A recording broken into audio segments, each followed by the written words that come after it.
Германия и США осудили Китай за аресты и репрессии миллионов уйгуров.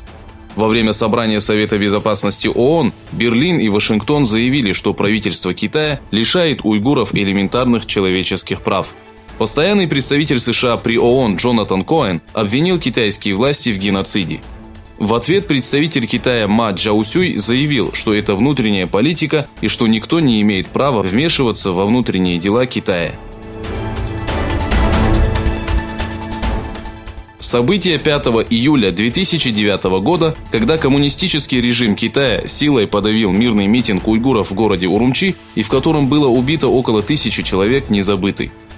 Причиной митинга стало убийство 2 уйгуров на одной из фабрик провинции Гуандун 26 июня. Китайские военные и правоохранители подавили митинг силой. Союз общественных организаций Восточного Туркестана проведет протест и пресс-конференцию по случаю 10-й годовщины событий 5 июля. Глава связи с общественностью при управлении президента Турции Фахриддин Алтун обнародовал основные вопросы, которые стали главной темой переговоров Эрдогана с главой Китая. Фахриддин Алтун сообщил, что Реджеп Таyyip Эрдоган упомянул вопрос уйгуров. Алтун подчеркнул, что во время переговоров были рассмотрены все аспекты двусторонних отношений. Во время переговоров Эрдоган заявил, что единственным желанием Турции является спокойное, безопасное и благополучное проживание уйгуров в Китае. Правительство Малайзии осудило Израиль из-за открытия тоннеля, ведущего из поселка Сильван, расположенного на юге мечети Аль-Акса, к стене плача.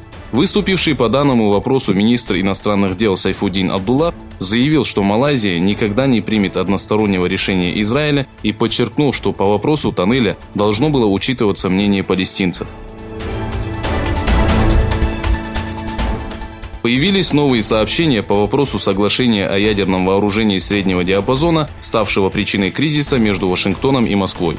Россия приостановила действие соглашения после того, как США в одностороннем порядке приняла решение о выходе из данного соглашения. Вопреки возражениям США и НАТО, Путин принял решение приостановить соглашение, подписанное в 1987 году между США и Советским Союзом, которое запрещало установку в Европе зенитно-ракетных комплексов с атомными боеголовками диапазоном действия от 500 до 5500 километров.